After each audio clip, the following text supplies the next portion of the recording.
dog on the truth teller.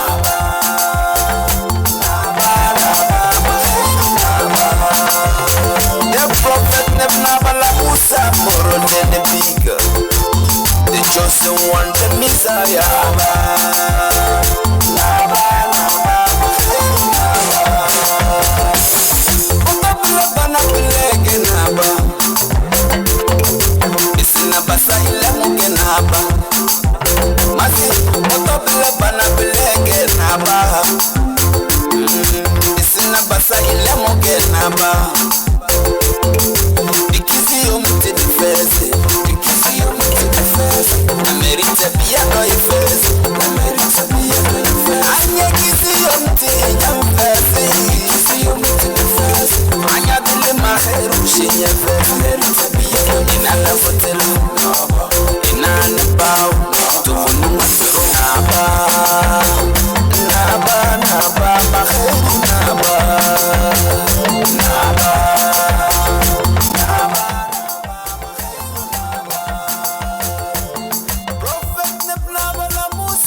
He's the chosen one and the Messiah.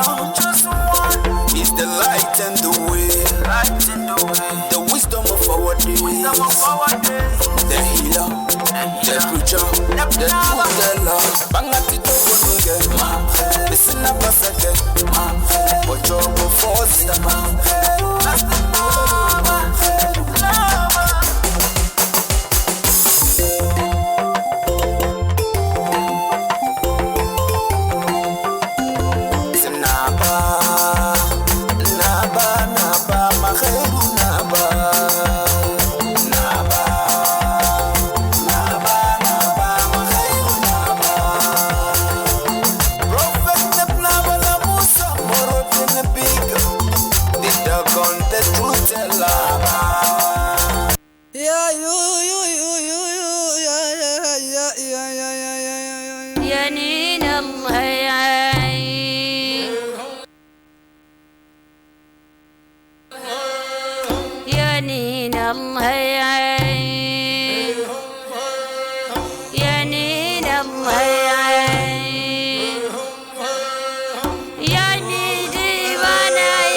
يا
الله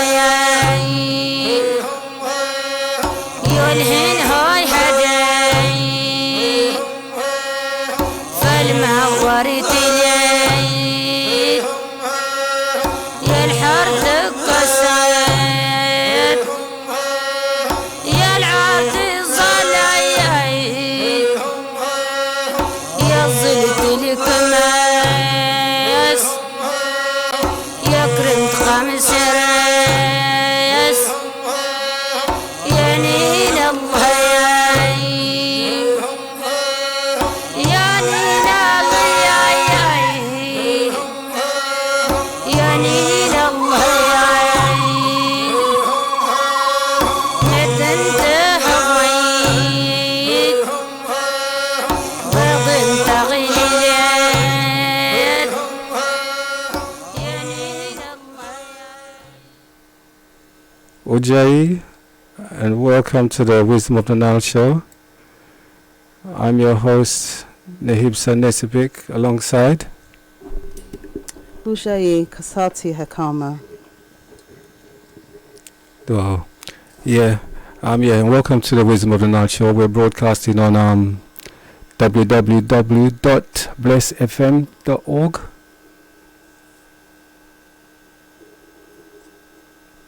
Yeah, and basically we would like to first acknowledge the divine world and also acknowledge the world of the dead, the ancestors.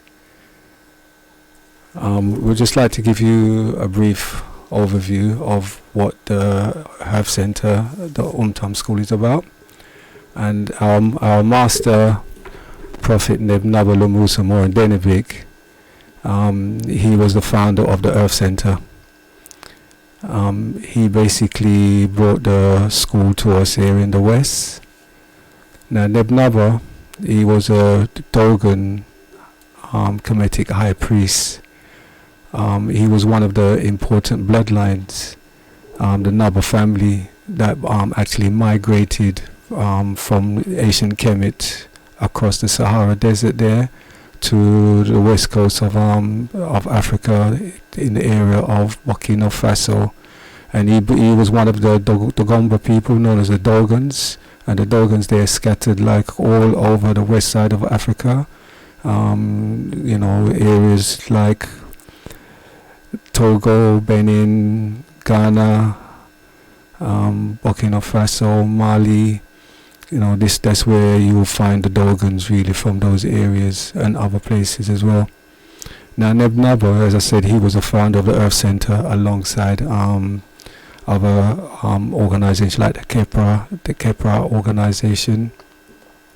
He was educated in the colonial school as alongside the traditional and spiritual cultural aspect as well.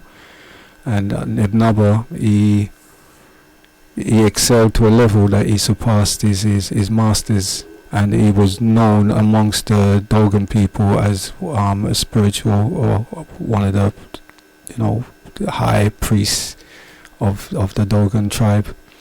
Yeah. Now Nebnaba, he spoke many different languages, about 13 different languages. He was a cultural activist. In his activist days, really, he was arrested on occasions, really, right, for the information that he was actually putting out there, which he brought to us here, really, in the West.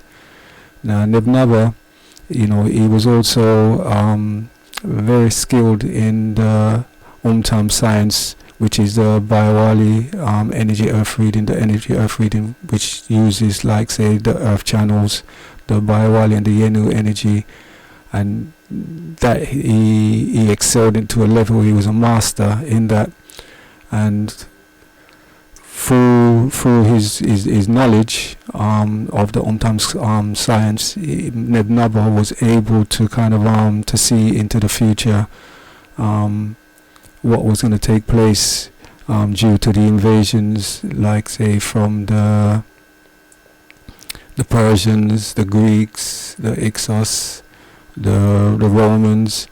They saw that that Kemet was a place that you could go for cultural and spiritual knowledge. So, as they would say, two bulls can't rein in one pen. So their purpose really was to destroy any trace really like of our the Kemetic traditional culture. And so hence the invasion really.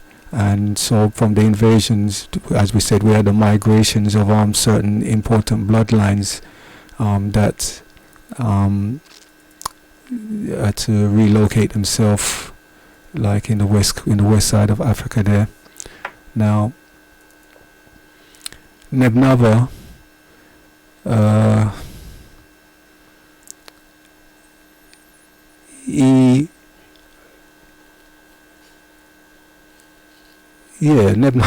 what can I say about him? It's just that he marvels me really in his achievement, really, like in his academic levels of how far he reached. Due to his level of education, his understanding of what's going on out there, he approached the dignitaries, the kingship, and they gave him permission really to come here to us, to bring the knowledge here to us in the West, due to the condition that we were in, our barbarism, and we're still continuing. That it was decided that he probably could help us here in the West, because the only way that humanity will survive is if our mindset and our mentality will change. And so Nebnaba, his aim was to actually cultivate, I will use that word, super intelligent human beings. And as you go through initiation, you would appreciate the knowledge and the depth of his understanding of what's going on in the world, both the material and the non-material aspect of things. So he was given permission really to come here. And he first went to America in 1995, and for the first few years he started off the Bayawali magazine. As I said, that's the Earth energy readings, which you can read the past, the present, and the future. Basically, can tell you what's happening in your life, medically, and in all different spiritually, all different aspects. And as I said, he was a master in that field. So in 1998, he actually started off the first kind of Earth Center school in Chicago, and then went on to do another one in New York, and then another one in San Diego. As he was expanding the school, I think he decided that he had to go back to the motherland, Merita, which we call the beloved land, and he went back to Burkina Faso there in Ouagadougou, and he started off a school there. Later, in 2008, Nebnaba Lumusumo and Deniviki transitioned, and he left his son Naba Irita Shamira to continue his work. And ever since, Naba Irita has been expanding the school globally to a level now where we have, say, approximately about 6 schools in the USA. We have 2 schools now in Canada. We have 2 schools here in the UK, one in London here and the other one in Coventry. And we also have the school there in Ouagadougou. So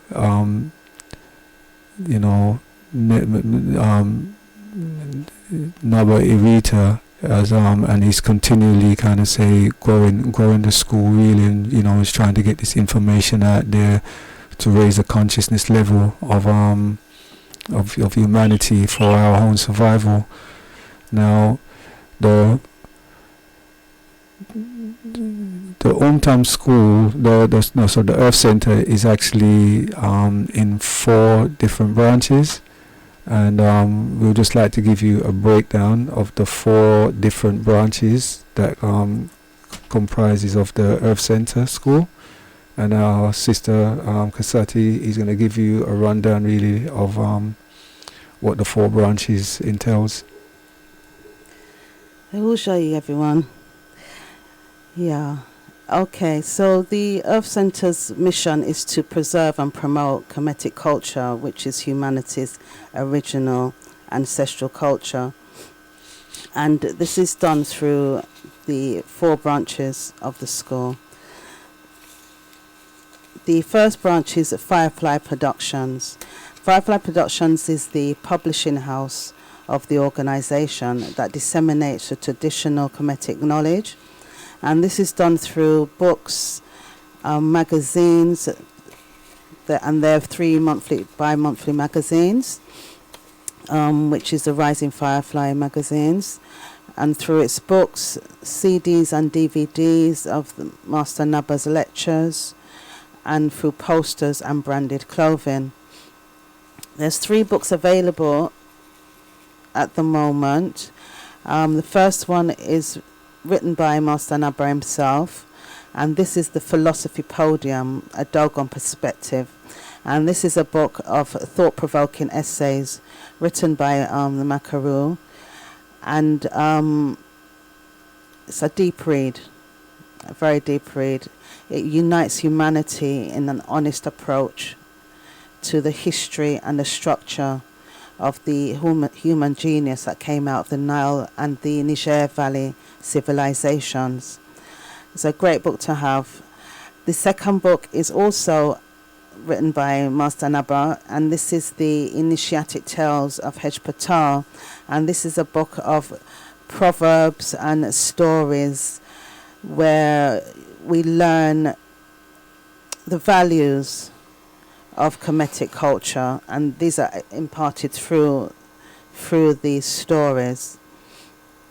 Then we have the Book of Purification, and this book is written by Master Naba and Naba Irita, and we're going to go through some of this today in the topic today. But this book explores spiritual purification, meditation and prayer, and these are taught in the schools, which we'll go through in a moment with the subjects that are taught in the schools. So those are the 3 books, and then move on to the Sidereal Calendar. This is another publication coming from Firefly Productions, and the Sidereal Calendar is the world's most astronomically accurate calendar that's based on the Septet star, which the West call the Sirius star. And in this calendar, it shows how Kemetic holy days are observed and days that are favorable to communicate with our ancestors. And these days have been observed by our ancestors for over 35,000 years.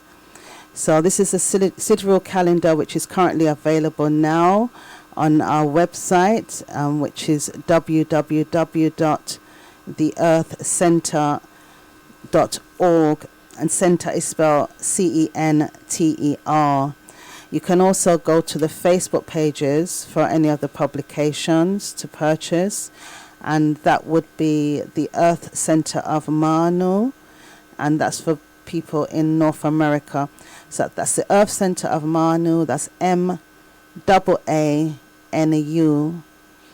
Then there's the Earth Center UK, and the Earth Center Canada, the Earth Center Coventry, and Umtam Ouagadougou School. So if you go on Facebook, you'll find those pages to interact with us and purchase some of these products. As I said, one of the other publications from Firefly is the Rising Firefly magazine, whereby it's got topics in there written by the Makaru himself, Master Naba Lamusa Moradenebig, and other initiates on a range of subjects. Also in the 3 monthly periodicals, you have the Baiwali Earth Energy readings for the month which one is born. So it gives you your forecast for the next upcoming months. Then we have the 77 Commandments, which is the code of human behavior. So it stands as it is, the 77 Commandment, which is the commandments that as Chem people we use to keep us on the straight and narrow, to always constantly be checking ourselves and to try and fit ourselves into the divine world. So from Firefly Productions we move on to Ancaster. Ancaster is the healing branch of the organization, and this is where one can go to get healing from utilizing the natural remedies that our ancestors have used for centuries. And it's through Ancaster Natural Healing as well that one would get earth energy readings done. So yet again, you can contact any of the branches of the Earth Center to do that. Currently at the moment in the UK, we're offering the services of the earth energy readings, and this is done over Skype, and it's done by the priests in Merita, and this is where your past, present, future is checked, any issues happening in your life at the moment, health issues, family issues, anything that affects an individual.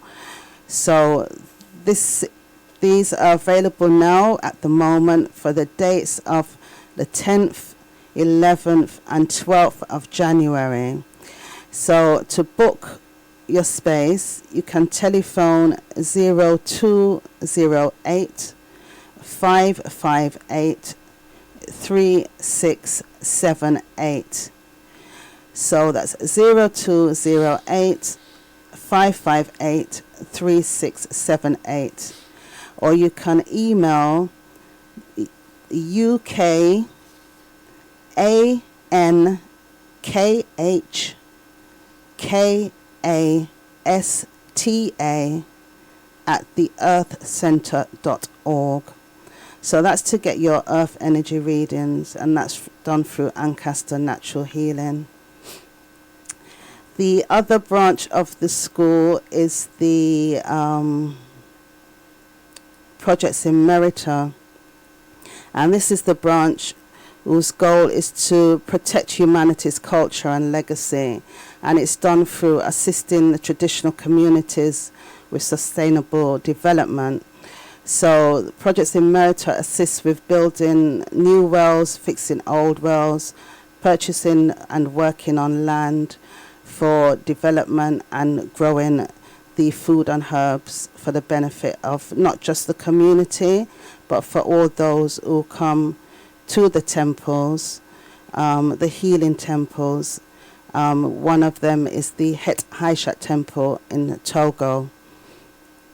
Then finally we move on to the Umtam school. So the Umtam school is where we learn the 3 topics. The first one being the Medu. Medu language is humanity's oldest language, and it's through learning the Medu language that we actually are able to tap into parts of our brain that we've never been able to access using European languages. So in the Medu class, we learn to read, write, and speak the Medu, and we also learn about the culture and the values that comes with the language.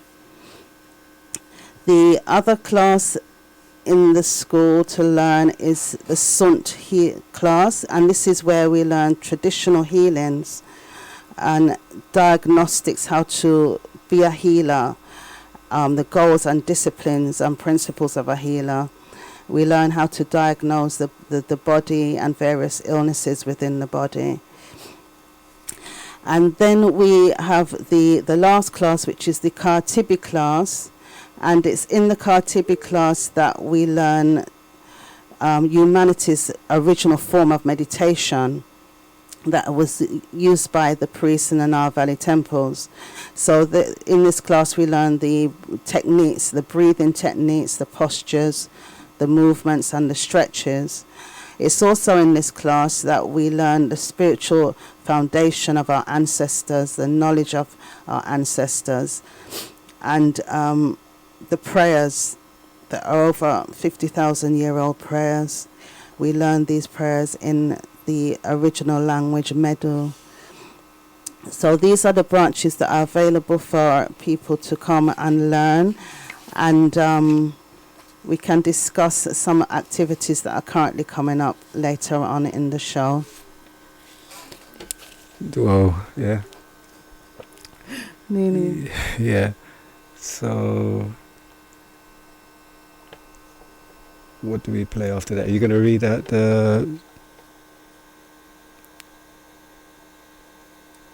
Yeah, you're going to read out the Earth Center, the information there. The Coventry School. And the graduation.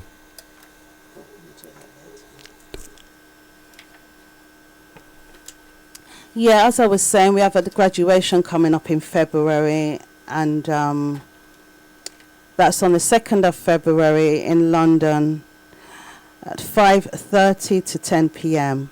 And that's at New Chances, 399 High Road, Tottenham, N17 6QN. So that's the graduation of the second to last generation that's in the school at the moment. They've just passed their exams and they're due to graduate on that day. So this is a day that you can come and actually see an authentic and ancient graduation ceremony. The 2nd of February, Sunday the 2nd of February. Then on Saturday the 8th of February we have the orientation day from 1 to 5 p.m. And this is where we open up the doors for people to come in and learn about initiation and what it entails, to discuss, have their questions answered, and ready to embark upon the journey of initiation. So it's in, as I said, in this orientation you'll learn about the classes available to study, which is the Medu, the Karatibi and the Sunt, which I just discussed before. And this on Saturday the 8th of February between 1 and 5 p.m. at New Chances, 399 High Road, Tottenham, N17 6QN. You can telephone for further inquiries on 0208 558 3678, or you can email inquiries-uk@theearthcentre.org.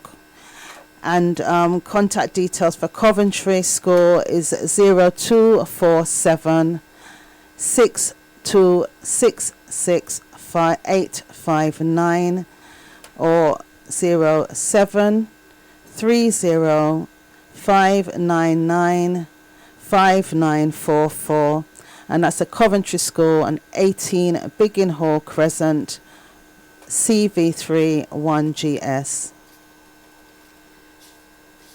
Well sent. And then we just play like a short interlude of music before we go into our next section.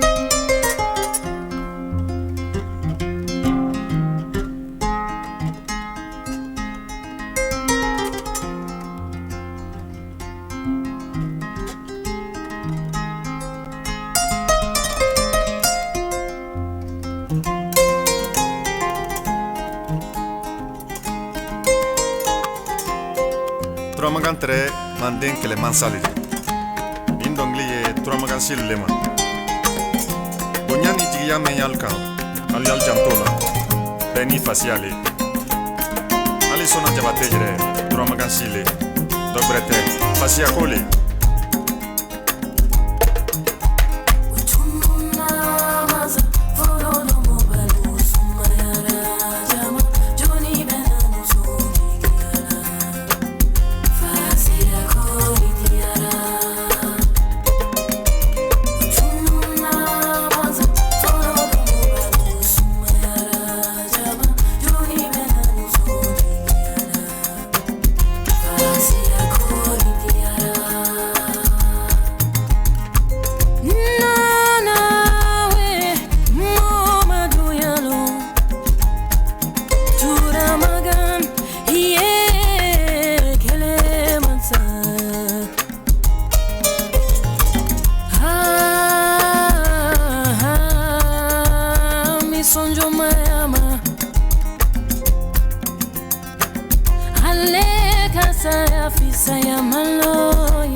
Jai, and welcome back to the Wisdom of the Nile Show. And this section of the show, we'll be talking a little bit about spiritual purification and what it is.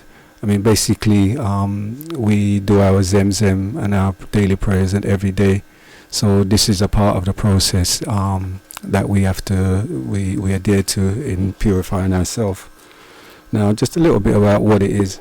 Now, spiritual purification, you know, it's an activity that we perform to balance the energy affecting our lives in the material and the non-material world. You know, for the body, the mind, and the spirit. Alongside those, we say that there are prayers that we actually say alongside these while we're doing these purification practices. Now, this is something that's been going on for hundreds, thousands of years in the Kemetic tradition, and this is actually documented. It's in their archives, of the mixture school in Nusra, which is, they've got records going back over 150,000 years. So this is something really right that's been not just happening today. It's been an ongoing process for thousands of years. Now, reasons why do we have to purify it? What is it that this is purification? Now, really, purification is about purifying yourself and to honor the ancestors and the deities, and it's a very important in our lives as spiritual people to do this process, because without purifying yourself, the gods they won't hear you. They won't allow you to come near them, and they won't come near you. Now, in the Kemetic culture, it's standard really that we do purification on a daily basis. We have our sidereal calendars, and in there we have, as we said before on previous occasions, we have 10 days, or which we call them Meteru, which is a decade. And in that decade there, we have to do our zemzems and ablutions and things like that. And so, our purifying ourselves before we present ourselves to the divine worlds and to our ancestors. As you know, in the Kemetic calendar, we have our ancestral holy day and our divine holy days. So there are days which are very important, and the reasons why we have to purify ourselves. And it's about you being physically and mentally clean and pure. Now, this is just a short look at extract from the purification book, and it's the word of the Meteru, is actually it's actually the perfect model, just like their makers, and the qualities and the purity of all the elements that are active in that world. Yes, so that's how pure they are. That world is divine. Yeah. So in order for us really to approach them in any way at all, they won't expose themselves, reveal themselves, or come to you in an unclean area. So hence why we have to do this purification process. Yeah. So the Neteru, they can't accept corruption either in themselves or in their territory, and even in anything that they deserve, that deserves their attention. So when we're calling upon them, really, we have to make sure that we are clean, really, and because the body, it generates its own corruption. I mean, if we was to bath and just sit there for days without doing anything, our body generates its own corruption, and it releases itself through the different orifices, i.e. through our skin, our mouth, through our hands, our nose, our ears, all the bodily parts that we use, that we eliminate through those processes. So it's important, really very important, that we first clean the body. And so before we even consider even doing ablution, the first thing that we have to do is actually to shower ourselves, and so that's the first stage, really. So we shower ourselves, and then we go about, say, doing our ablutions. Now, ablution is one aspect of purification, and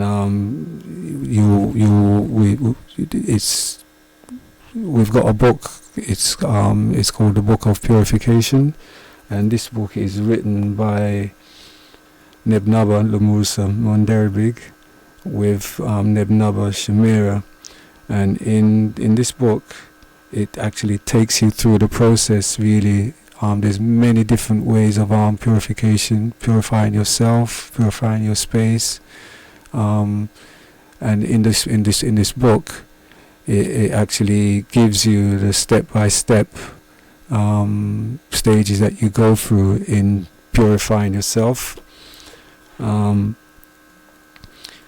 So our ablution, basically, I said we start off by taking a shower. Now, after the shower, we have like a basin and a jug, which we use water to do our ablution, and basically we go through the stages really of washing our hands.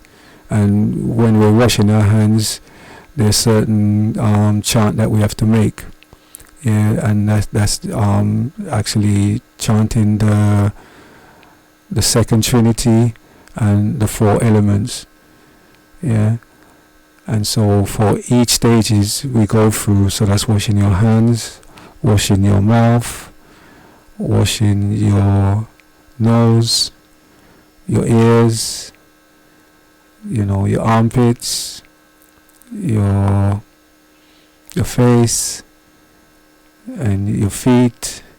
And each time you're doing those areas of yourself, you chant the second Trinity and the four elements, which is the fire, air, water, and the earth. So we can do ablutions. We can do ablutions using like the 4 elements. So if you're in a space really right where there is no water, or you can actually use the 4 elements really, like say still going through the same process of 7 times. You call upon each of the element, but you're using either the air, you use fire, you also use all the 4 elements, water and earth. Now, as Chem, we know that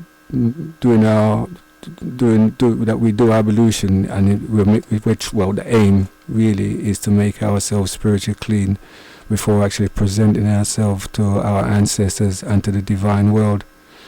And once we do our ablutions, before we do our Zemzem, we're not allowed to touch anyone. Anyone who has not done their Zemzem. Any child over 8 years old, you can't touch them. A child under 8-year-old is fine. So if you was to, for example, while you're doing your ablution and you got your nose is running or something like that, then you'd have to start the whole process again, because that's deemed as unclean. And doing your ablution, there's also, as I said before, there's prayers that you actually cite,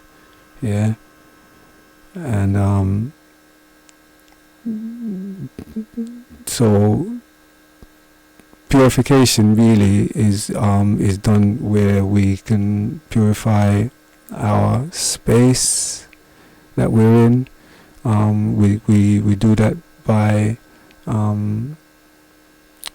burning frankincense, and the smoke itself is what we're actually using really to purify the space.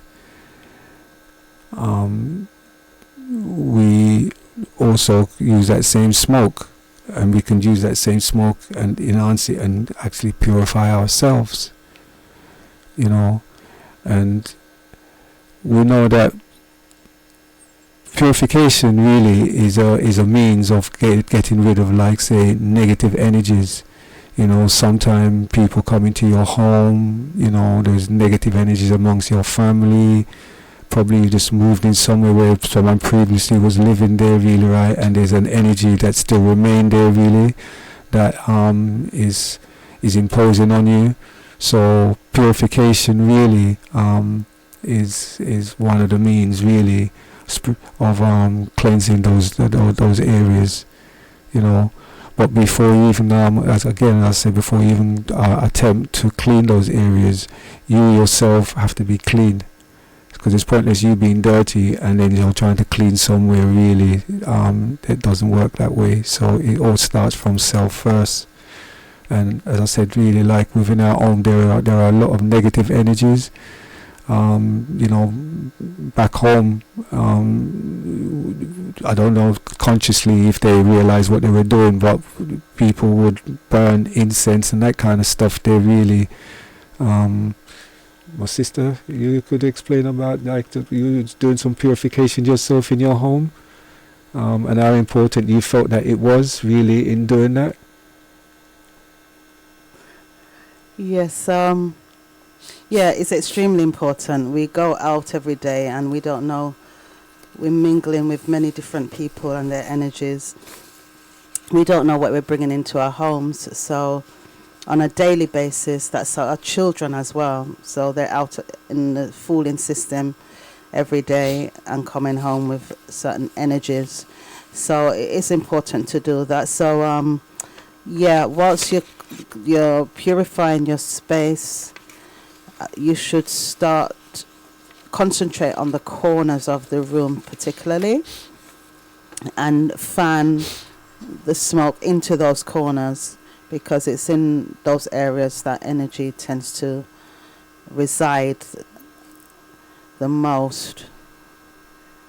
So yes, I did do that yesterday in my home, and I must admit, my children have observed a difference. They didn't know what I had done, but they observed a difference in the room the next day. So it works. It does work. And what you find really also, like, say, when you do, like, even your daily Zemzem and your purification, even when you're going to go, for me personally, you know, before I leave to go to work, doing my daily Zemzem and going through that process and everything, if I don't do it, it's like I feel like, say, there's something there really that's missing, like that protection. It actually keeps away sometimes for me certain negative energies, really, right, that's out there, that's ever present out there, really. So you know, for me personally, that stage, that process really is a part of my protection, really, against the elements that's out there. You know, as she was saying, really, there's a lot of negative energies out there, really, you know, that we're encountering every day. So, you know, there's purification of our space, of inanimate objects.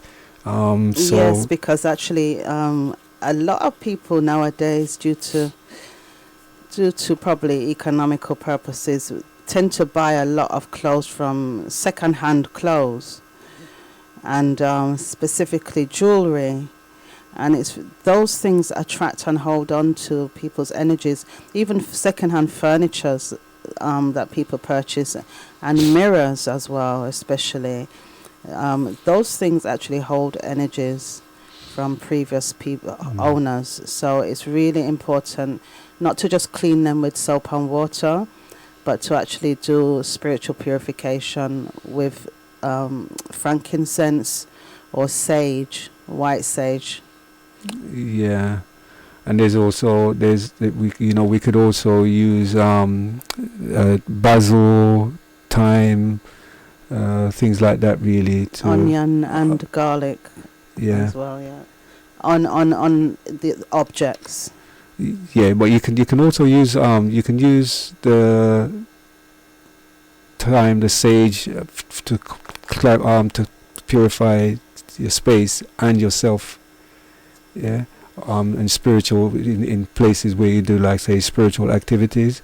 But when you're using the onion and the garlic, you're not supposed to use that kind of, say, with in an area where there is you're going to perform like spiritual activities, i.e. such things like, say, where your altar is. You wouldn't use that in that area there really to clean that space. But in other areas where there's going to be non-spiritual activities, as you say, like your clothes, things like that, yeah, those kind of things could be used really as means really, right, to purify and to get rid of like, say, negative energies. Yeah. So we're going to continue later on really, but we're going to have guests coming through. So yeah, and one of the important reasons to do spiritual purification is the fact that a lot of people don't realize that many of our problems are grounded in the spiritual realm. Mm-hmm. So just sitting and speaking about problems doesn't necessarily completely help. So a lot of people's problems are, as I said, are in the spiritual realm, and therefore you'd need spiritual purification or spiritual work done by priests. And as I said before, that will be done through Ancaster healing. So you can contact any of the Earth Center temples for that type of service. Wow.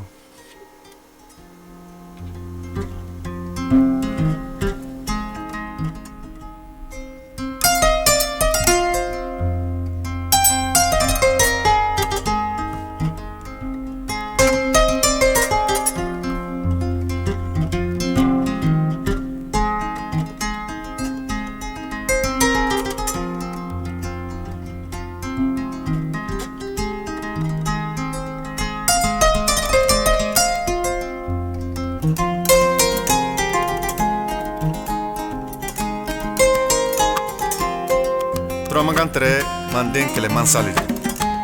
Indongli ye turamagan lema. Bonyani jigiya men yalkan. Ali al jantola. Beni faciale. Ali sona jabate jere turamagan sile. Dogrete facia kole.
Ujai, can you hear me? Ujai? Ujai? Yeah, wow. Ushayi sent. Excuse me? Ushayi, can you hear us? Yes, it's sometimes cutting just a little bit. Okay. Is it coming through clear now, or is it? How is it? Is that any better? Yes, it's better. Wow. Yeah. So could you introduce yourself, please? And just give us like a brief I mean, you're a guest from, just say where you're coming from, where you're at, really. What's your name and basically what it means. Ujjayi, everyone. Ujjayi. My name is Mary Neat. It's a traditional name, so it's called after the goddess Neat, which we are under, the calendar of Naita, the month of Karika. Mm-hmm. So the name means the beloved of Neat, and I am an initiate of Amtam School from the Earth Center of Canada in Montreal. Mm-hmm. Yes, and it's been a year already, since my initiation was done. So I am really thankful, and I want to thank you, the wisdom of the Nile, to give me the opportunity to share and discuss with you guys. So when was your graduation? It was done in Montreal. Yeah, what month was this? It was in December. Okay, Yeah, okay. December 8th. Yes, yeah. So how was that experience for you? The experience was special, I can say. It was something as I was looking for. So it's really, it was revealing, and it still is. Mm-hmm. It's not something that you just go through and then you're done with this. Yeah. It changes the life of the individual. So for me, it was quite an experience to step in and meet myself for the first time, because I was looking for myself, knowing what I'm doing here, why I'm going through certain things, why I'm meeting certain people, and then meeting them again. So I was introducing the initiation with a lot of questions, but it was more about myself. So that was an experience of life changing and accepting what I was meeting, So it's really interesting. It was interesting, and I'm still finding out about myself. Mm-hmm. Yes. Mm-hmm. It's a long journey. But when you received your name and the meaning of your name and the destiny, did something click? Not at the second, because you're more. I was more in a state of welcoming. Yeah. And trying to understand what is going on. Yeah. Because you expect something, being an individual living his life, an everyday life, and saying, okay, this is normal, and everybody's saying, okay, this is normal, just forget about it, and everything is normal. So when you receive a name, you're just asking. I was just asking, okay, what does that mean? I'm gonna go look what exactly it means for my life, and my situation with the spiritual and my ancestors. What do they want from me with that name? It means like the earth is telling me something. So I'm excited. I'm more into the excitement than a shock, So that's it. So how long was your initiation for? How long did it take really before you got initiated, before you actually got graduated? Around a year and a half. Year and a half. Yeah. It take for me it was long. Almost. Yeah, it's almost 2 years. So, but maybe it would be longer because it's something, it's like going so deep Mm-hmm. to find exactly where you are, Mm-hmm. but it's only the beginning of who you are. It's the tip of the iceberg. It's on almost like saying, okay, it's the beginning of understanding what you have to do to go through yourself and understand really what you are about. Mm-hmm. So this was really, for me, it takes a lifetime. So initiation it was more Mm-hmm. uh, a setting, to start going through myself and Mm-hmm. my family, my ancestry, you know. So that's it. So prior to say coming into initiation, was there other kind of other experiences like spiritual or religious experience that you was having sort of leading up to this? Excuse me, I didn't hear you well. No, I was saying prior to kind of say coming in it through initiation, what was your journey like? Obviously you were seeking for something to take you to where you are now. Was you into the church or anything like that? Yes, I was born with Christian parents, and really Christian, very serious parents, like going to church every Sunday. Mm-hmm. And in my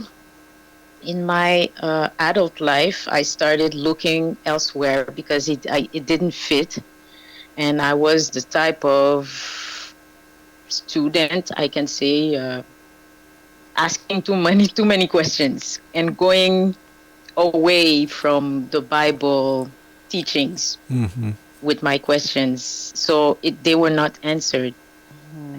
For example, I could ask a pastor or a pastor's wife, where are we in that book? Mm-hmm. Why are they not talking about us?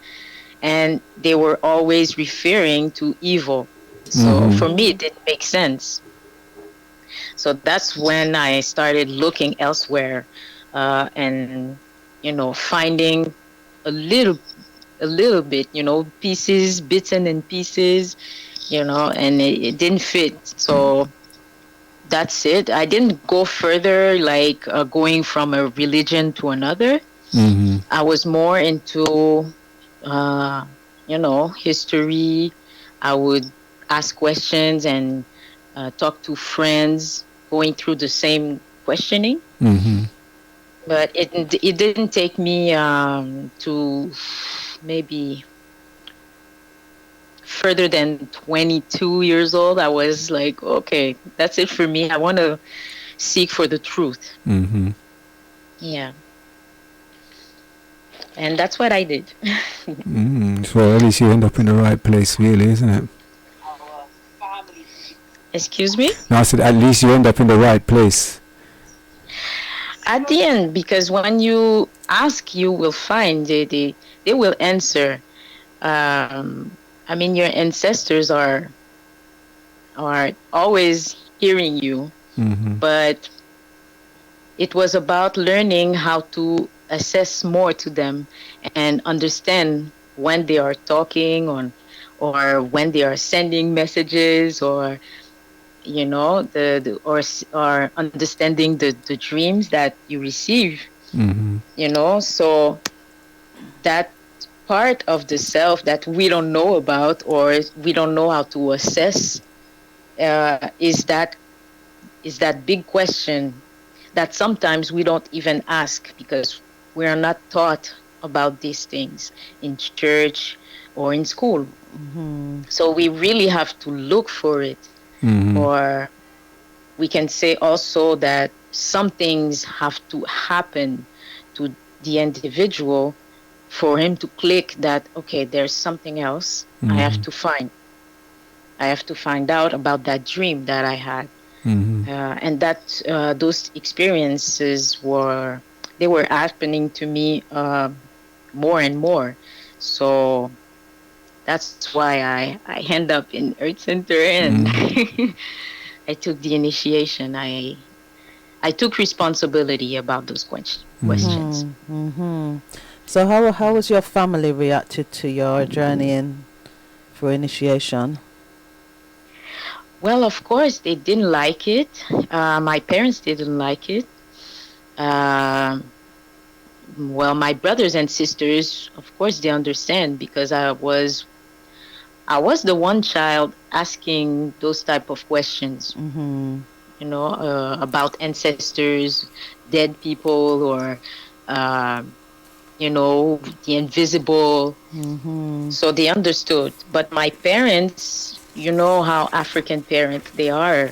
They put you on a road they want you to follow. So they of course they said, okay, this is not the path that we put you on. You need to refer to the Bible. If you need help, you will find everything in there. So I had to explain a lot and make conversation. Of course, to stay in respect regarding the work that they've done with me, because they didn't put me in the wrong place. It was part of my journey. Yes. Maybe, Yeah.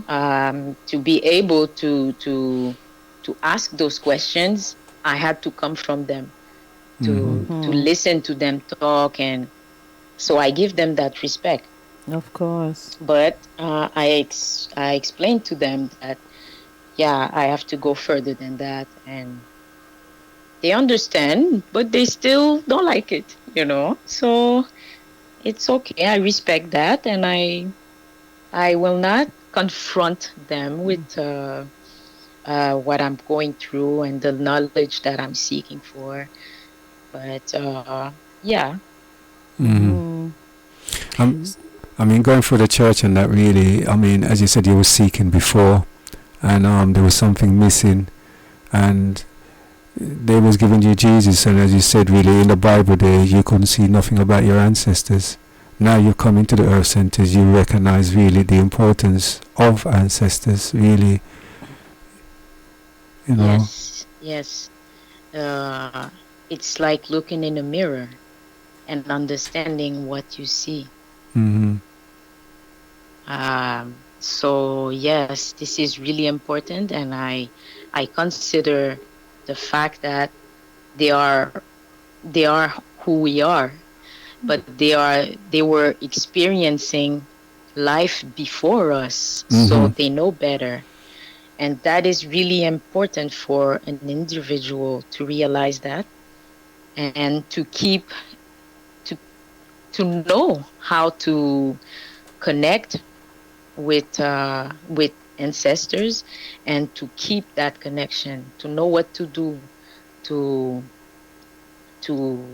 keep that connection intact. Yes. I mean, our topic today, basically, we was talking about spiritual purification, and leading off from the ancestral side of it, is about purifying the purification of yourself, really, to approach your ancestors. Is there anything that you would like to kind of share with us about your idea of what purification is and how important it is in your life? Yes, I can say that from a perspective of an initiate. Since we were just talking about the importance of keeping that connection to the spiritual world, the ancestors. That is one thing that we learn when we approach those knowledge, and it made me find out and realize that we have a lot of clearing to do through a day, and starting with our thoughts, or even our dreams, when we wake up in the morning and we're having a bad dream. So I'm talking about me. I'm talking about me having received an initiation, but in everyday life also, when we wake up, we take a shower, but we don't even consider that um, uh, when you go to dream, you go to places, and that's what I realized as an initiate, that yeah, you travel and you fight, or you go through places, or if it's a bad dream, then you have to clean up. Mm-hmm. When you wake up, you cannot take all of that energies, that bad energy, and go to work happily. It doesn't work like that. It will never work. Mm-hmm. And that's what's happening sometimes. We just wake up and then we leave like that, and we don't clear our minds, and then we spend a bad day. Mm-hmm. So that's really important to know, to as an initiate. And for everyday life, for people outside, it's the same thing. I would say there's multiple ways to clear or to purify your body, your mind, and your soul. Mm-hmm. So, yeah, we can take an example of after work. When people in everyday life, they go to work from 9 to 5, they take the stress over there, the anxiety, the confrontation, and whatever other people will put in the mind, or give you bad thoughts, then you bring all of that home. Mm-hmm. So you need to clear up all of this, because if you have a husband that is waiting for you, or if you have children that are waiting for you, they will get all of the bad Oh energy, yeah. and it doesn't finish the day in a good place. Mm-hmm. So maybe, I don't know, just putting sage, or there's all of the herbs that they can find, you know, to purify their body, their mind, their soul. Matter of fact, there's a book of purification also that is giving from Nabala Musa. Mm-hmm. So, and yeah, purification is really important. So that was one of the example that I have. Or sometime you can have a verbal altercation Mm-hmm. uh, with another person, and knowing that words, they don't come out and go anywhere just like that. They land somewhere. They land in your mind. They can stick to you Mm-hmm. and change your life. So we need to take responsibility to change that, to clear ourselves from that, and not carry all the bad energies with those words that we picked up in that altercation. Mm-hmm. Yeah.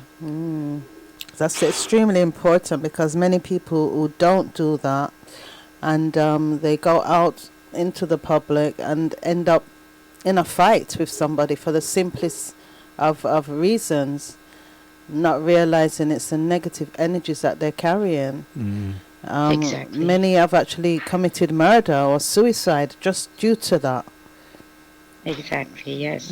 So prior to an initiation and learning about purification in initiation, did you know anything about that before? I did. I used uh, to use sage for fumigation. Um, I used to talk to my children about it also. I mean, cleaning the house when you have bad thoughts, it's not cleaning the house for real, because you're just putting your bad energies in your mind everywhere in the house. Mm-hmm. So I've read about that and I experienced it. I said, yeah, it's helping to clear just, a little bit. But after that, I heard of about herbs and oils, essential oils. I was looking for that already, or sometimes people were talking to me about sea salt also that they put Yeah. in the corner of the house. That's right. So Yeah. yeah, and spiritual bath, with sage also, and purification of the house or the body, also taking baths, all of that. I was reading about that, so I had bits and bits, of what I needed, but I needed structure. Yeah, I needed structure, a step by step, and knowing when it's good to do that. Or, before praying, I didn't know that. You cannot just appear and start praying. Okay, God, this is what I want. This is what I want. Like, you know. So initiation helped me a lot with the steps and telling me, okay, well, you did this, but this is the last step. It has to be purification first, and then you can start. And I understood it make perfect sense, because when we look in the world, around the world, or even, for example, a doctor going to proceed with an operation, he's cleaning himself, and until the last second before the operation, he's gonna clean and clean and clean his hands, like really, really. So I said, okay, yes, it makes perfect sense, because we carry a lot of baggage. Yeah. I mean, even as you said, even in our home, in the purification book, it's stipulating really how important it is to have these designated spaces really allocated for different things really in our homes. And it's saying also in the book there that the Neteru will not come into that space. So sometimes, like we're praying for them, our ancestors, the divine world to approach us. But if ourselves are not clean and our space that we're in is not clean, then they won't approach you.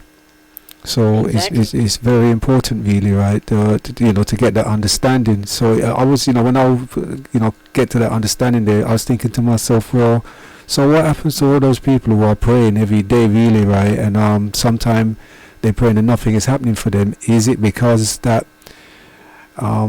whoever they're praying to really won't come into that space because it's unclean, and because they're not conscious and aware of that, they're not doing something right to clean and to prepare that space that they're calling their answers in, why things is not happening for them? I mean, I don't know, what's your take on that? Because it just makes me stop and think, what happens to those people who are doing those things, Yes, we can observe a lot about that question around our communities, because since we went so far away from those traditional knowledge, we're stuck in multiple situations. Financial, I can say here in Canada, we're kind of stuck. We don't have our businesses flowing, and it's been years. But there are many churches. Yeah. There are many, many, many people praying. So in our community, people are looking for help in the spiritual realms. But the thing is that those steps are not given, and we're not connected to our ancestors also. So it makes a big difference compared to the Chinese people, that every time they have to give respect to their ancestors, they light up a candle, they have Yeah. those steps that they follow perfectly. And everywhere they step, they in any country they're gonna step, it's moving. The earth is gonna receive them. But us, we're lost everywhere. And the situation is not, we cannot say we have a good situation on earth right now. Yeah. So that's it. Knowing what to do, when to do, and what time, having a calendar, knowing when to assess also, in what state of mind also you can assess, and how to purify the body to present yourself. It's really important. Yeah. And as you Yeah. said, as chem, it's required for us really at least to do 2 purification or 2 ablution per day. Do you do 2 ablutions a day, or do you struggle with that? Um, well, with the work that I do, I am working at home. Okay, I'm self-employed. So it gives me the opportunity to transition when it's needed. So let's say I receive a client that I feel uh, needs a transition between the two steps of my services. I can say I will take a step out and leave the client and go and clean up myself quickly.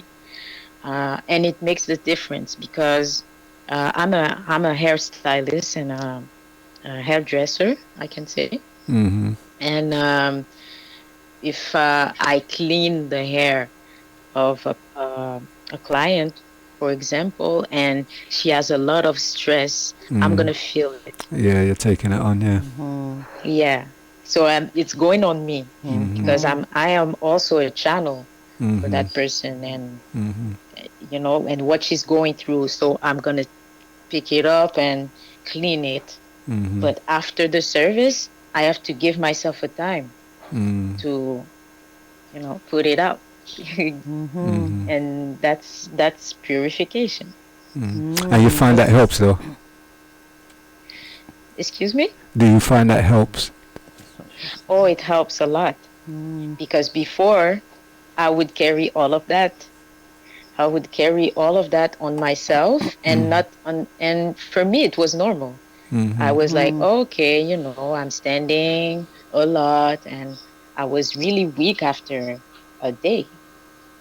And now I can walk, I can do whatever after, without exaggerating, because I have to take care of the body also. I have to know my limits. But I can say it makes a big difference in the spirit. You feel clear. Yeah, that's really important actually, Merenith, because a lot of people don't actually realize that a lot of negative energies is carried in the hair. Yes. So it's really important that you've said that, because there's many hairdressers out there who are ill, seriously ill, that doctors cannot help them because it's not physical, it's a spiritual thing. And they themselves don't even realize. They're just receiving different symptoms one after the other, a myriad of symptoms that can't be diagnosed, and it's due to the work that they do, and it's connecting with, as you said, picking up other people's negative energies.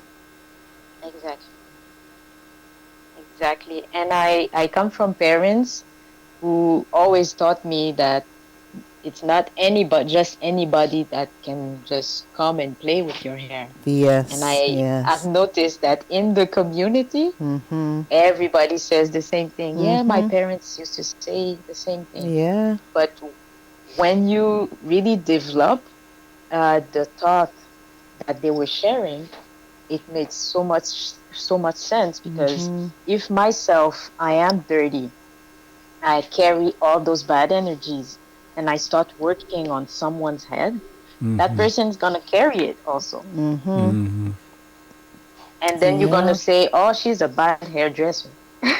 Yeah. She doesn't know how to do my hair, or oh, my hair doesn't work with her, it doesn't match, I don't like it. Yeah. We're gonna feel it because it's a connection to us. Absolutely. So, yes. So purification makes a big difference in there. Yeah. So you mentioned that you have children. What are their ages? The first one is 18. No, she's 19. Sorry. Okay. And the second one is 12. Okay. Did any of them go through initiation or experience any classes with you? Yes. The 12-year-old went with me, and he graduated also. Okay. Okay. Excellent. Excellent.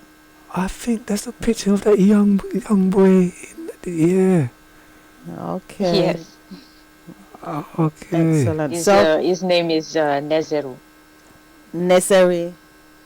Nezheru. Nezheru. Okay. Yeah, I've seen that picture. Okay. Yeah.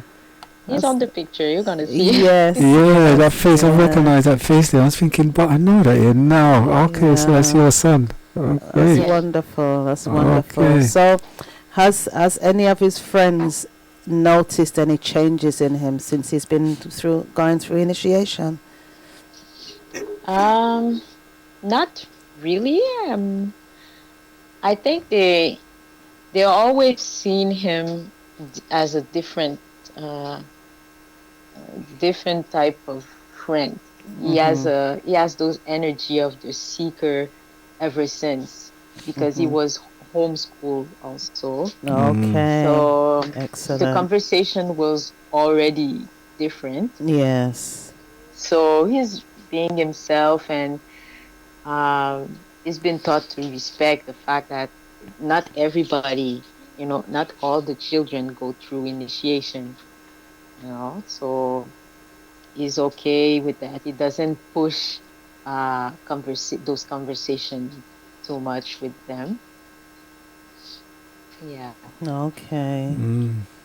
He's still going through his journey anyway. And Yes, it's of very good. I'm glad to hear that. So, what country do you originate from? Oh, my parents from Haiti, Okay. the north of Haiti. Okay. Okay. So, in relation to Haiti, and you mentioned that they're Christians, and from what I know growing up, that Haiti is well renowned for voodoo. So, did your parents look down on that in Haiti as well? Yes, of course they do. They know that voodoo comes directly from Africa. So since I was talking about Africa before even talking about voodoo, and because I never talked about voodoo, it was almost forbidden. Oh wow. In the house. So knowing the musics, the rhythms and everything, it was forbidden. But what can I say? They were raised Christian, and Christianity looks really down on voodoo. So it's like being negative and being completely lost when someone says, "Okay, I'm gonna assess to a ritual or whatever." So yeah. So have you been to pilgrimage yet? Nope.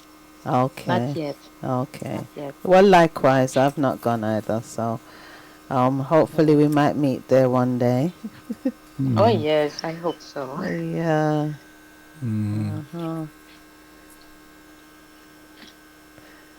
Yeah, we will prepare for pilgrimage, and also meeting families over there, and hopefully, you know, building over there. I mean, making connections to Kemet. I mean, to go to Merita, it's something that is gonna reveal a lot, and it's gonna solve a lot also. with all the works that we need to do to Mm-hmm. reconnect with our ancestors and to align with the lives that we're supposed to live. Yes, it's something that I am really looking forward to do. Mm-hmm. And yeah, I'm setting myself. Of course, it's not easy when you have two children that Mm-hmm. already, going through their journey here in Yes. Canada. Yeah. So yeah, but I'm setting myself to do that Okay. definitely. Okay. And so you're the second generation in Montreal, is that correct? I'm from the first generation. Okay. You're from the first gen in Montreal. Yeah. I okay. Yeah, some. Yeah, the generation is named Boumaktem, Yes, and it that's was right. the first in Canada. And the second one is coming from Toronto. They Mm-hmm. are they just opened the school over there, Yes. and yeah, hopefully we'll have another another one generation over there. Mm-hmm. Yeah. Is that very far from where you are? Oh, we can say 6 to 8 hours Oh wow. That's Mm, far. traveling, but not by plane. If we go by car, I never went. I don't know how much by plane. It's not that far. Okay. so was there many that graduated in your generation? Yes, we were 11. Mm. Yes, that was a special group.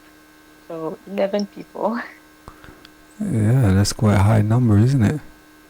Yeah. And it was a long graduation, I can say. Mm-hmm. It Yeah. wasn't. It was. So what was your biggest struggle going through initiation? Um, I can say to um adjusting to the knowledge that was coming because that was coming from my ancestors. Adjusting to that because you live a life before Mm-hmm. and everything is fixed. Everything is fixed your way. But when you ask your ancestors and they answer, through readings and to dreams, and you're like, okay, but I'm used to do that, or I'm used to that picture, and I want it and I like it like that. You know, that's challenging. Mm-hmm. That's really challenging. And yeah, that's me being stubborn sometimes also. So that was a big challenge, for me to adjust my life, to those Mm-hmm. routine and uh, getting away from certain situations also to fulfill my destiny, to go towards my destiny. But uh, I mean, once you know about it, you cannot do otherwise, regardless what people think.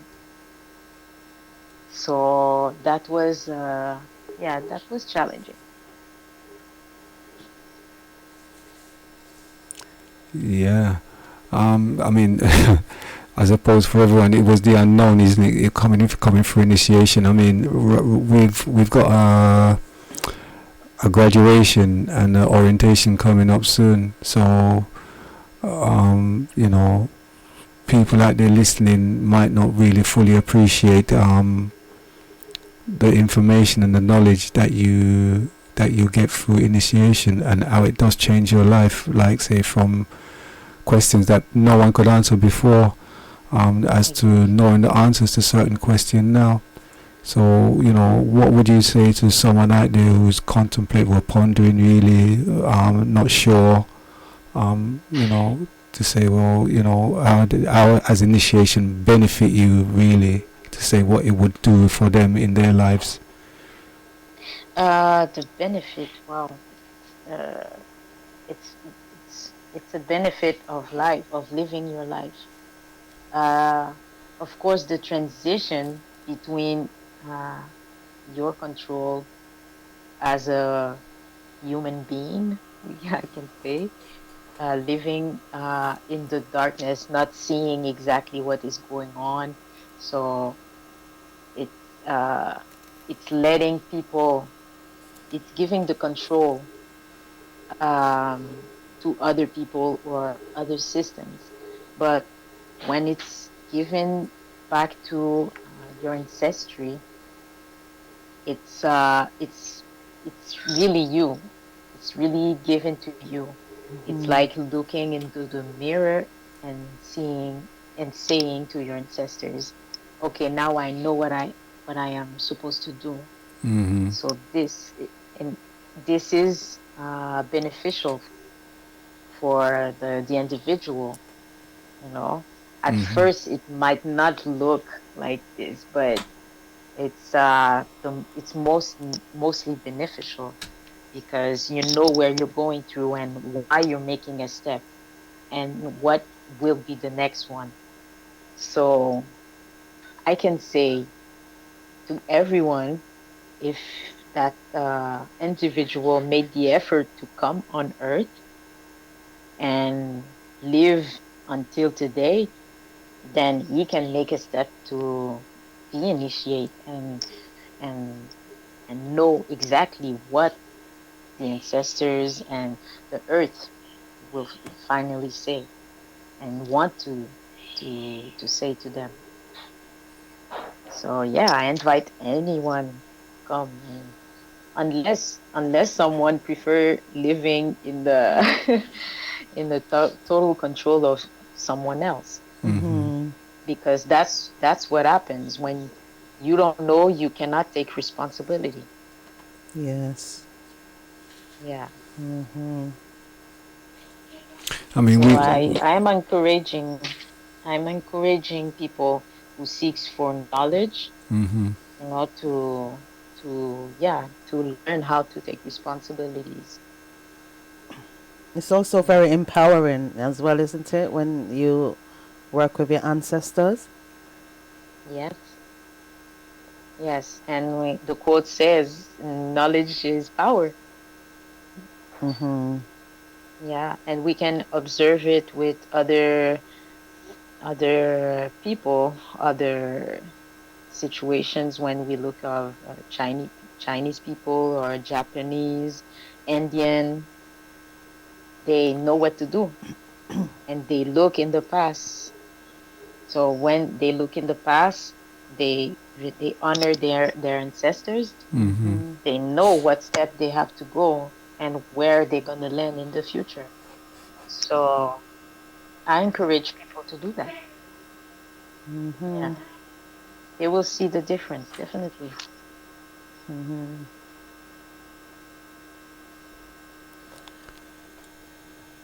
Yeah. So did it take much then, really, like, say, for you to get into initiation? Was there any doubts that you had prior to coming into it?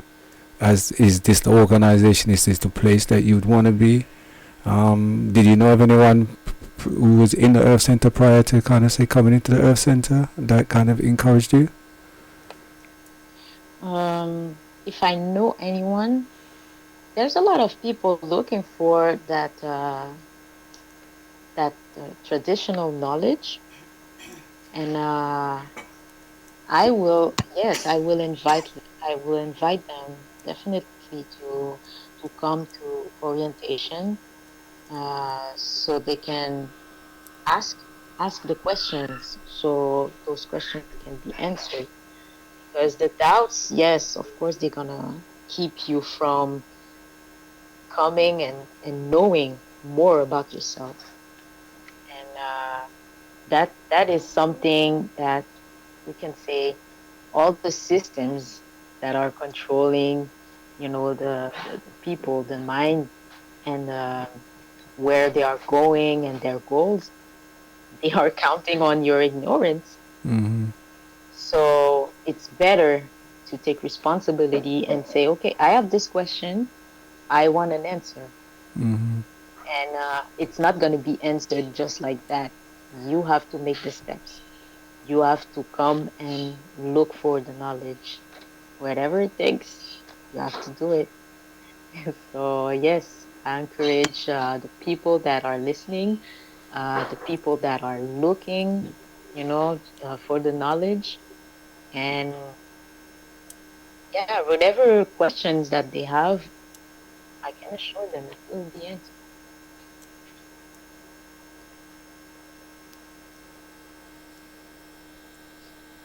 Hello?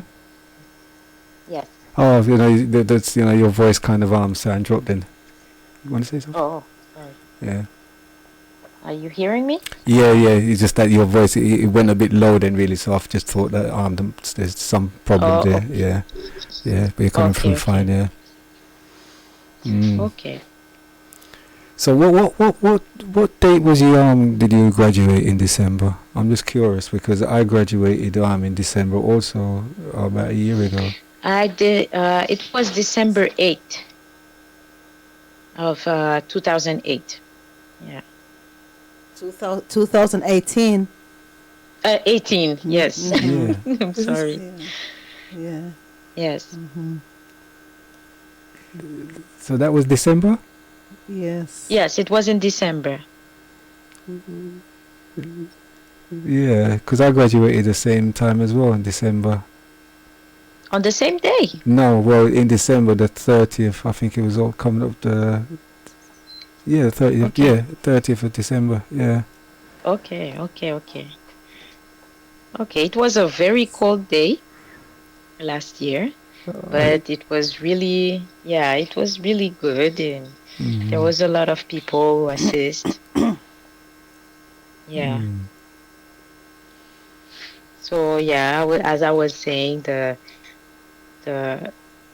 graduation was special. It was my first time of assisting to a graduation. But when I talked to people, they were like, wow, okay, it's interesting. They were interested because people heard about us. They heard about us giving, examples of how it changed their lives and everything. So they were like, oh, okay, so graduation means what? Well, entering, assessing, it's the same thing. It's taking steps, and it's really baby steps. It's not like we finished graduation and we were like, okay, I got the knowledge, I know exactly. It's more about, assisting to yourself, your true self, and meeting yourself, because the name is really important. For me, it was knowing for the first time how important the name was. Yeah. Because I was really looking to the name during the day when I received my name. I went right there and I said, okay, I want to know exactly what need is, what Mary means. I separate the words. I was like, wow, okay, this is really special, because also you're going to be called by that name. Yeah. And it's pushing you towards your destiny. And the fact that our parents were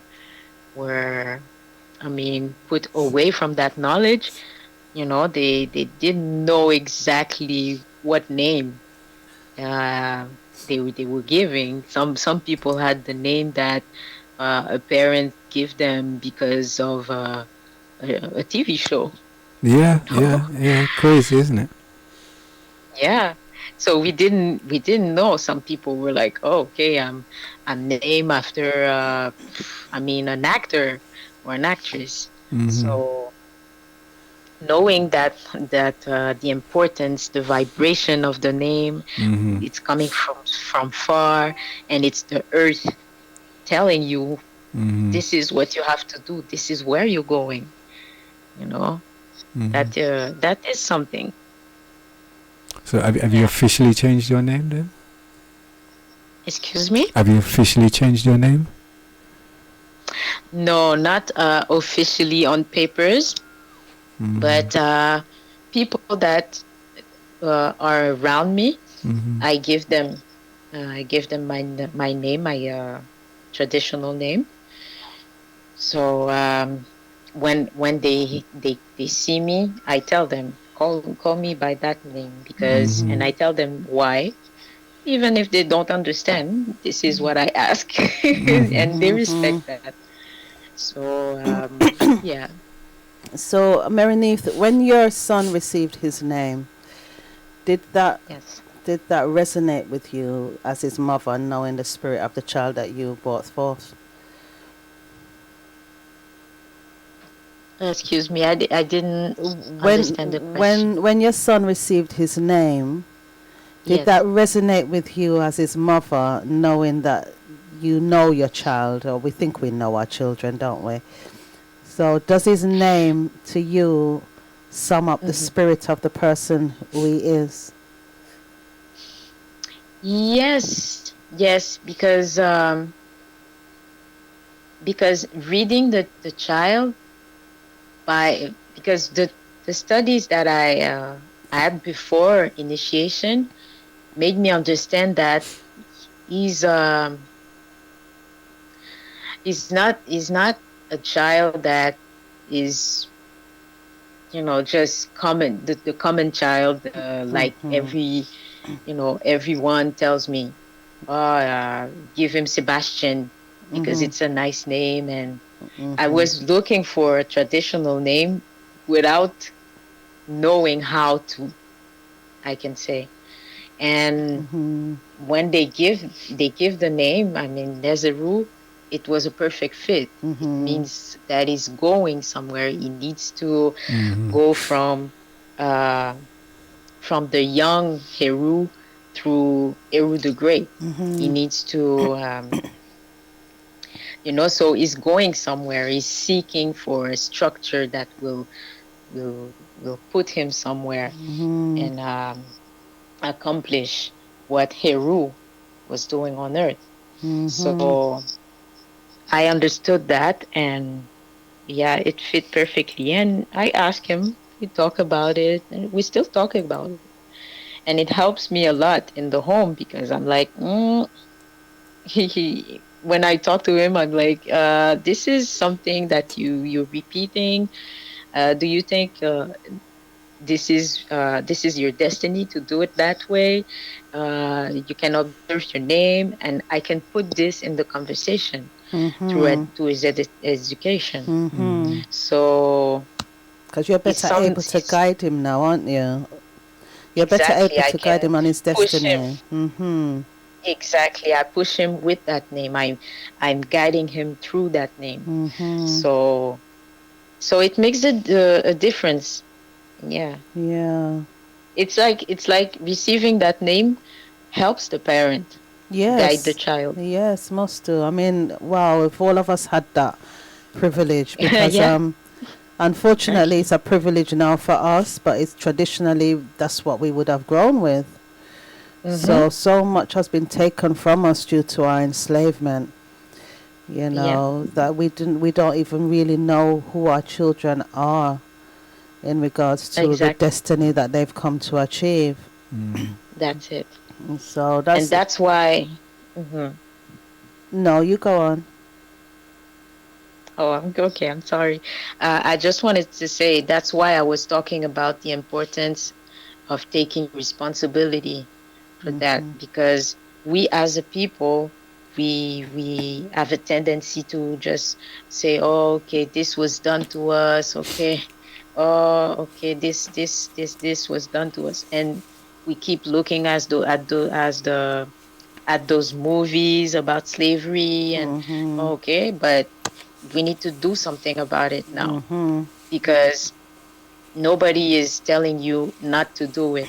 It's our own fear that will keep us from going to to the information, to the knowledge. Mm. Because we heard that it was evil and it's voodoo or whatever name that they're gonna put on it, or maybe the criticism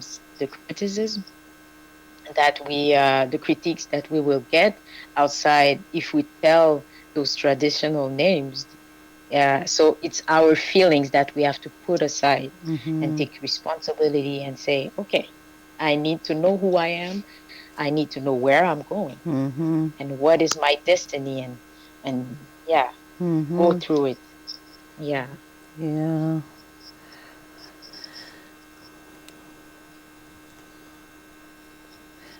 Well, Marini, we're coming to the close of the show. And okay. Already. Yes, already. It's been almost an hour. So okay. they say time flies when you're having fun. Oh, yes. Yes. So thank you for receiving me and sharing those thoughts. That was very, very interesting. No, thank you, Duawu, for you, for giving us your time and your imparting your knowledge and inspiration. Yeah, and for me, because it's very important, really, right, that initiates get to kind of to put over their experience, so that other people out there who are still stumbling and not sure, that they would see that the experience itself is fulfilling, and there is something there worthwhile going through. It's not easy journey, and but to get to the end. And as you said, even for your children, your child, they really like to see and recognize who he is. As you said, many of us go through life not knowing who we are. Yes. And I share certain sentiment as you really do. That was a question. Who was I?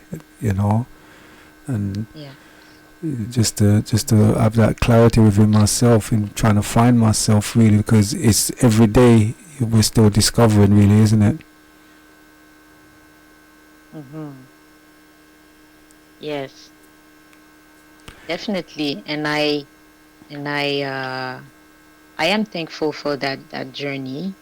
I cannot say I am I have completed my journey, because it's a long journey, and I know it will be for anyone that steps in, into that knowledge. But I will always share it with people and encourage people to go and seek for knowledge and know and get answers, because it's really beneficial. Yeah. Meredith, can I quickly ask you, are you participating in the fasting period at the moment? Right now, I started. I can say I stopped because I have a iron deficiency. Okay. I don't know if it's the right word, but I have symptoms of low iron, and I said, okay, I'm not gonna push too much, because it's not giving me any strength to work after that. Okay. Okay. Yeah. Well, I was just going to ask you to share your experience. Okay. Yeah. If that you've just shared your experience, so. Yes, but anyone, I can say anyone that has the chance to do it, it's something that is good. It's good for the body, first things first, the physical body, but it permits you to reach a state of calm and recognize what the ancestors are doing in your life, the changes that are going through in your life. And that is a good thing. If anybody has the chance to do that, I mean, fasting and for that period, yes, it's a good thing. It's a good experience to do. I mean, it's also another stage of purification as well, really, if you used to look at it that way, really, isn't it? Yes, we can say that, because fasting until the sunset, it helps you let the body clean itself, Mm-hmm. and then when the body is in those clean stages, Mm-hmm. the mind has how can say, it's not Spiritually, heavy, yeah. it's light weighted, so you can, when you go and you do a zamzam, or you want to just appear to your ancestors, and even purification. Wow, this is really something, because everything seems more clear, Mm-hmm. Mm-hmm. you know. So Mm-hmm. yes, I advise everyone to do that Yeah. if they can, of course. Well, of course, of course. I'm doing the 49-day fast, and it's the first time I've ever done it, and it's really is an absolute pleasure to my body that I'm not filling it up with unnecessary food. Hmm. And it really is an experience that we'll have to discuss probably at the end of the fasting period. But yes, um, Hmm. all the best to you anyway. Okay. Uh-huh. And as I Yeah. said, du'a again. Yeah, and as you say, just keep doing your ablution, right, and get rid of those negative energies, really, right? Because I mean, in that field, I know people who do massage and that kind of stuff. They also experience similar kind of negative energy that they have to kind of find ways to dispel it, to discharge it, really, you know. So at least you're aware of one way of kind of protecting yourself, but there's many out there that's got no idea, of what to do really in protecting themselves, really. So Yes, sure. Okay then, Sure, I'll Marinifa. share. Du'a and Iriru. Nini. yeah, and thank you for Okay. our pleasure really to have you on the Wisdom of the Nile show, and hopefully in the future, as your experience grows, you might want to come back and share other experience that you might have, you know. It would be also wonderful Nini. to interview your son as well. Yeah, yeah, definitely. Yeah. Even mother and Yes, child really together. That would Yes. be a nice interview Uh-huh. if you're up for that one. If he's up for that. I will let him know. Yes, I will please let him know, do. definitely. Please He's do. been he's been in the show last year, right after, and I think it was Catasta who Okay, was Okay. yeah. doing the interview. Uh-huh. I Mm. don't know if he will be okay to do it this year. I'm pretty sure he will. Mm-hmm. So Mm-hmm. yes, until next Okay. time, I Mm. will Okay tell him. then. All right. Well, all the best. Okay, Neta dua. Iriru, everyone. Yeah, Iriru. yeah.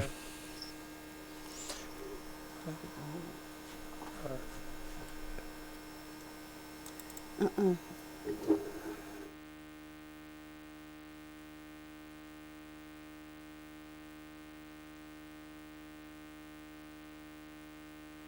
Okay, I'm just going to wrap up with some events that's happening. Um, so from Ancaster Natural Healing, the UK branch, we're offering the facilities, the services of earth energy reading, and that's a Baluwali earth energy readings, and this is the oldest system of divination that's come out of the Nile Valley civilization, and it's within this the astrology and Ifa and tarot came from. So the earth energy priests, earth center priests, they will read your earth energies and address whatever is happening in your life, your past, your present, your future, in relation to finance, relationship, ancestors, family, marriage, health, a myriad of things that affects one's life. So this service is offered over Skype on the 10th, 11th and 12th of January. So you can telephone 0208 558 3678 to make a booking for your earth energy reading. I'll repeat the number again: 0208 558 3678, and that's available for the 10th, 11th and 12th of January. Now, coming up on Saturday, the 11th of January, at the Earth Center, Chicago, and that's at 2700E, 83rd Street, Chicago.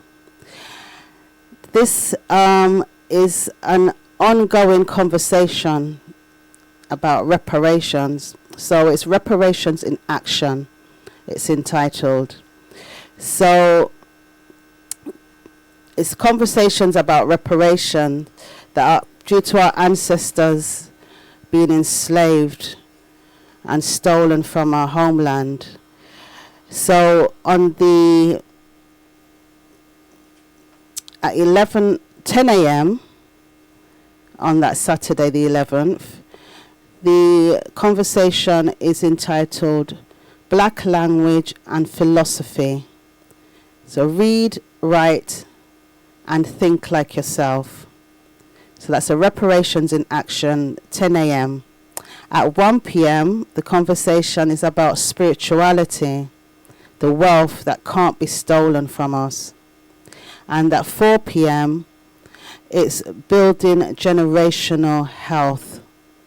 So all of these conversations are going to be held on Saturday, the 11th of January, at the Earth Center Chicago branch. And if you go on Facebook and look for the Earth Center Manu, that's MAANU, you'll find all the information there relating to that. And then as I read out the upcoming graduation in London on the 2nd of February, that's between 5 p.m. and 10 p.m. It's a graduation ceremony of our latest students. So that's going to be held at New Chances, 399 High Road, Tottenham, N17 6QN. And on Saturday the 8th of February, we'll be opening our doors for Orientation Day, where people can come and learn about initiation and embark upon the journey. And within, as I said, the Umtam School, we have the 3 topics classes, which is the Medu, where we learn the Kemetic language, the culture and history. The Katibi, where we learn Kemetic spirituality and meditation. And the Sunt, where we learn the heart of Elin and how the body functions from a traditional perspective. And this orientation day is on Saturday, the 8th of February, between 1 and 5 p.m. at New Chances, 399 High Road, Tottenham, N17 6QN. And to finally wrap it up, all the Earth Center temples, if you go on Facebook, you'll find this information. We have a lecture coming up on the 25th of January, and that is entitled Fatherhood, Attacking Masculinity. So if you go onto Facebook, you can find the information in due course relating to those lectures coming up at the temples in North America, in Manu, in the UK, in Canada, and in Coventry. Wow. And the Earth Center, the Coventry, the Coventry number is 0247 6266859. And so we'd like to say thank you on the Odoao, that's our word for thanks, to Meranive from Montreal there, and giving us a breakdown of her journey, coming into initiation and still going through initiation, and input really in understanding and explaining about the importance of spiritual purification, and the reason why we do spiritual purification. As we said before, it's about us cleaning our space. It's about us cleaning ourselves spiritually before we present ourselves to the ancestors or to the divine world. It's about discharging negative energies in the home, as you heard that she was saying before about working in people's hair and picking up bad energies there. So it's a means of you protecting yourself, because there's a lot of negative energies out there. So for those who probably didn't understand fully what purification is and the importance of it, really, I hope that you'll appreciate just an idea of things that you can do really to safeguard yourself and your family, and be mindful of these energies, really, right? But to know that there are ways that you can use really in protecting yourself. I mean, we see back in where people would call in priests and things like that to kind of say to get rid of so-called what would they call it, negative spirits, really, like that's haunting a house and that kind of stuff. That's what they call it, exorcism. Yeah, so that is kind of alternative ways again, like of trying to purify a space, to getting rid of energies that is not welcome there, that shouldn't really be there. Yeah. So we'll just like to say Duawu for bless, for giving us the opportunity once again, really, right, to represent the Earth Center. And we say Duawu for the listeners for listening in. And so from myself, Nehipsa and Kasati. Duawu, everyone. See you next 7 days from now. Iriru. Iriru.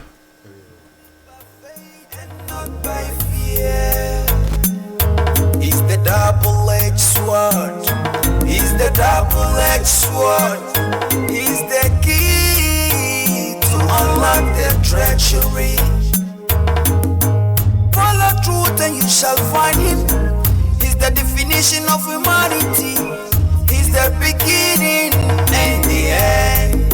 He's the prophet never far away. From far away. Far away. From far away. From far away. Prophet never far away. La Musa far away. Far away. Prophet from far away. Prophet never far away. From far away. From far away. Prophet from far away. Bob Marley says, emancipate yourself from mental slavery. None but ourselves can free our minds. Have no fear for atomic energy, 'cause none of them can stop the time. How long shall they kill our prophet while we stand aside and look? Some say it's just a part of it. We gotta fulfill the boy. Come to Maheru. Come to Maheru. Come to Maheru. Come to Maheru. He got your own told story. I'm from far away. I'm from far away. Far away. From far away. West Africa.